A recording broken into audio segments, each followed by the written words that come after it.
Hello and welcome to Abhishek classes. आज इस video में हम इंडस वाटर ट्रीटी के बारे में बात करेंगे। इंडस वाटर ट्रीटी इंडिया और पाकिस्तान के बीच में एक ट्रीटी साइन हुई थी। इंडस रिवर और उसकी जो ट्रिब्यूटरीज हैं उनमें वाटर शेयरिंग कैसे होगी, इसको लेके ये ट्रीटी साइन हुई थी। देखो, हमारा देश आज़ाद होता है, भारत आज़ाद हुआ 1947 में।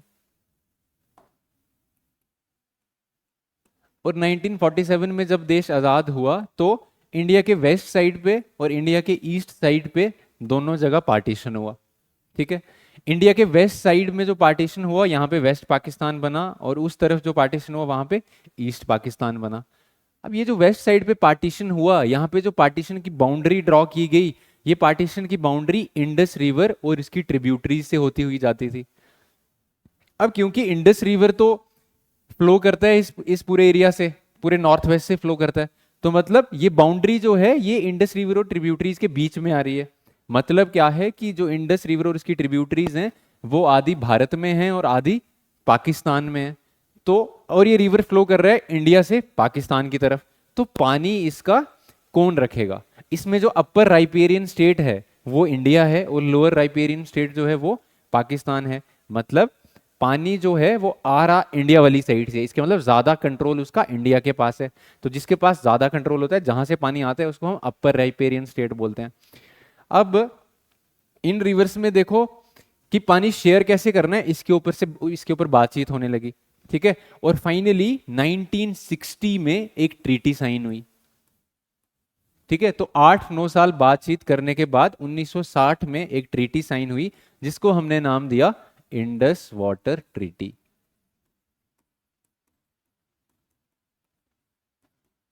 और इस ट्रीटी को ब्रोकर किया, इसकी मध्यस्थता की वर्ल्ड बैंक ने।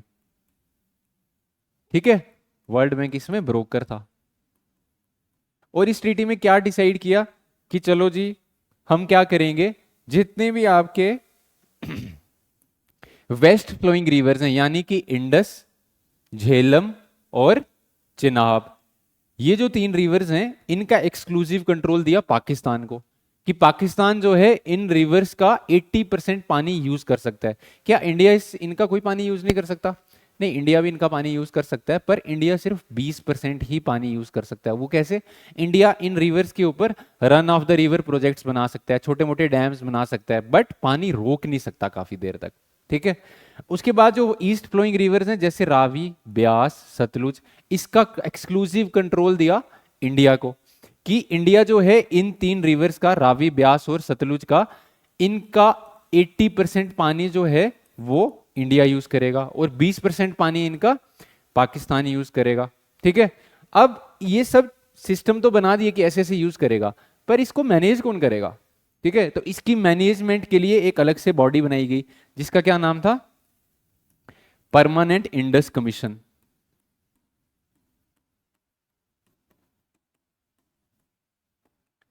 अब इस परमानेंट इंडस कमीशन का क्या काम था कि हर साल इंडिया का परमानेंट इंडस कमीशन का कमिश्नर और पाकिस्तान की जो परमानेंट इंडस कमीशन है उसका कमिश्नर मिलके हर साल एक मीटिंग करते थे और देखते थे कि हम जो है कैसे फर्दर इसको डिस्प्यूट्स को रिजॉल्व करें, या जो भी मसला है उसको कैसे हल करें। और हर 5 साल के बाद, हर साल इनकी एक मीटिंग होती है। ठीक है। Every year they meet once. और हर 5 साल में क्या होता है, ये जो इंडस परमानेंट इंडस कमीशन है, इसके मेंबर्स क्या करते हैं, रिवर को चेक करते हैं। सारे रिवर्स को चेक करेंगे कि क्या इनके ऊपर कुछ ऐसे प्रोजेक्ट्स तो नहीं बनाए हुए हैं कि जो इस ट्रीटी को वायलेट कर रहे हैं। तो हर 5 साल बाद इंस्पेक्शन होती है। तो ये मैनेजमेंट इसकी किसके पास है? परमानेंट इंडस कमीशन के पास। अब देखो प्रॉब्लम क्या आ रही है, रिसेंटली इंडस वाटर ट्रीटी काफी न्यूज में रही है। 2016 के बाद इसमें प्रॉब्लम आना स्टार्ट हुई थी। 2016 में एक इंसिडेंट होता है। 2016 सितंबर में इंडिया के उरी में एक आतंकवादी हमला होता है। ठीक है। जहां पे हमारे काफी आर्मी के लोग शहीद होते हैं। और ये हमला जो है वो पाकिस्तान ने करवाया था। ठीक है। हमें पता है ये पाकिस्तान ने हमला करवाया था। और जब ये हमला हमें पता लगा कि पाकिस्तान ने करवाया है, तो इंडियन प्राइम मिनिस्टर ने इस हमले के बाद बोला था कि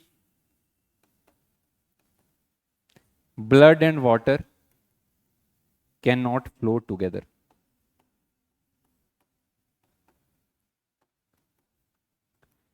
पानी और खून एक साथ नहीं बह सकते।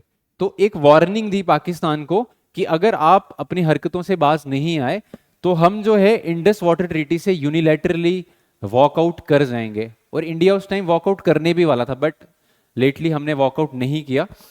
अब पाकिस्तान को इंडिया से काफी एप्रीहेंशंस हैं। एप्रीहेंशंस इंडिया को किस बात से लेके कि इंडिया देखो झेलम पे किशनगंगा पे प्रोजेक्ट्स बना रहा है, ठीक है। किशनगंगा जो हाइड्रो इलेक्ट्रिक पावर प्रोजेक्ट है उसके ऊपर पाकिस्तान को बहुत एप्रीहेंशंस हैं कि ये जो है पानी को रोक रहे हैं। चिनाब के ऊपर इंडिया के काफी प्रोजेक्ट्स हैं, बगलीहार है, रैटले है, और भी काफी पाकलडुल डैम है, काफी प्रोजेक्ट्स हैं। तो पाकिस्तान का कहना है कि चिनाब के ऊपर भी ये इंडस वाटर ट्रीटी को वायलेट कर रहे हैं, उसके ऊपर ज्यादा देर तक पानी को रोक के रख रहे हैं। अब इंडिया बोलता है कि नहीं, हमने ये प्रोजेक्ट्स जो बनाए हैं हमने इस ट्रीटी के दायरे में रह के ही बनाए हैं, ठीक है। अब देखो इंडिया और पाकिस्तान में अगर इस ट्रीटी को लेके कुछ भी डिस्प्यूट होता है तो उस डिस्प्यूट को सॉल्व करने के लिए प्रॉपर एक मैकेनिज्म बनाया हुआ है ऑलरेडी, ठीक है। ये जो मैकेनिज्म है ये 3 स्टेप मैकेनिज्म है।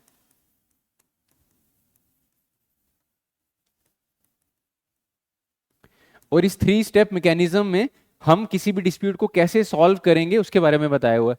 तो ये इसमें क्लियरली ये बताया है कि सबसे पहले अगर 2 कंट्रीज के बीच में वाटर को लेके डिस्प्यूट है, इंडस वाटर ट्रीटी में जो ये 6 रिवर्स का वाटर है इसको लेके अगर कुछ भी डिस्प्यूट है तो आपको सबसे पहले हाई कमिश्नर्स जो हैं वो इस मसले को हल करने की कोशिश करेंगे। सबसे पहले जो परमानेंट इंडस कमीशन है उसके जो हाई कमिश्नर्स हैं वो इस मसले को हल करने की कोशिश करेंगे। अगर उनसे ये मसला हल नहीं होता है तो सेकंड केस में फिर जिस भी कंट्री को प्रॉब्लम है वो वर्ल्ड बैंक के पास जाएगी और वर्ल्ड बैंक को बोलेगी कि आप एक न्यूट्रल एक्सपर्ट को यहां पे भेजो, ठीक है।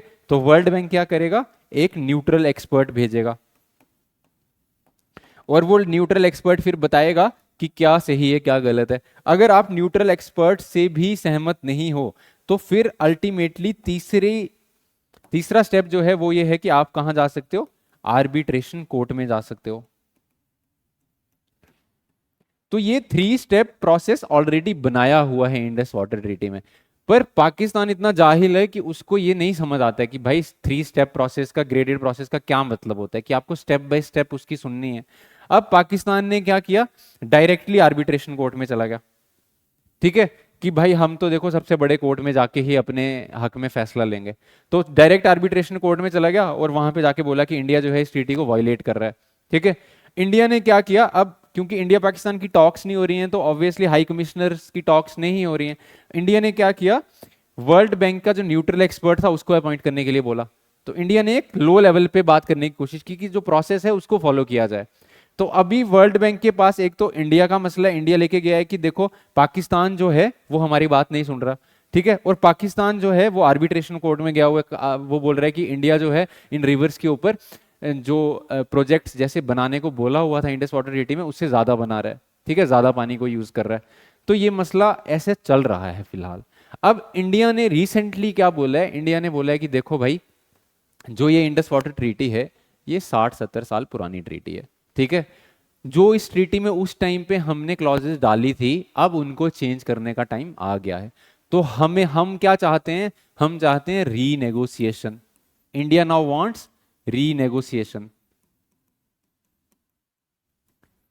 ठीक है। और इंडिया ऑलरेडी 4 बार पाकिस्तान को रीनेगोशिएशंस के लिए कॉल कर चुका है कि जो ये ट्रीटी है इसको रीनेगोशिएट किया जाए, इसकी टर्म्स को, इसकी क्लॉजेस को दोबारा से रीनेगोशिएट किया जाए।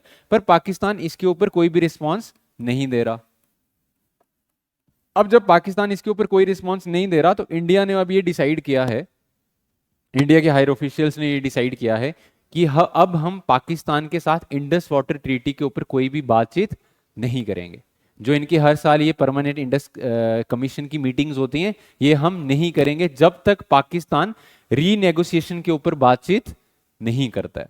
तो अब हमें देखना है कि अब आगे पाकिस्तान इस पे क्या स्टेप उठाता है, ठीक है। पाकिस्तान को ये चीज समझनी चाहिए कि ये जो प्रोसेस बनाया हुआ है ये स्टेप बाय स्टेप प्रोसेस इसीलिए बनाया है ताकि आप इसको, सबसे पहले तो पाकिस्तान को हाई कमिश्नर के साथ बात करनी चाहिए इंडिया के कि भाई ऐसी ऐसी प्रॉब्लम है, इसको कैसे रिजॉल्व करो। अगर वो नहीं सुने तो फिर उसको वर्ल्ड बैंक के पास जाना चाहिए, उसके बाद आर्बिट्रेशन कोर्ट जाना चाहिए। पर पाकिस्तान को इतना प्रोसेस फॉलो करना या तो पता नहीं है, या फिर पाकिस्तान बिल्कुल ऐसे जाहिलों वाली हरकतें खुद करता है। तो अब जो इंडिया का रिस्पॉन्स है, इंडिया ने बोला कि हम आपके साथ कोई बातचीत नहीं करेंगे जब तक आप रीनेगोशिएशंस के ऊपर बात नहीं करोगे, क्योंकि काफी पुरानी ट्रीटी है और इस ट्रीटी का अब उन क्लॉजेस का उतना मतलब रहा नहीं है, इसलिए उसको रीनेगोशिएट करने की जरूरत है अभी अभी जो सर्कमस्टांसेस हैं उनको देखते हुए।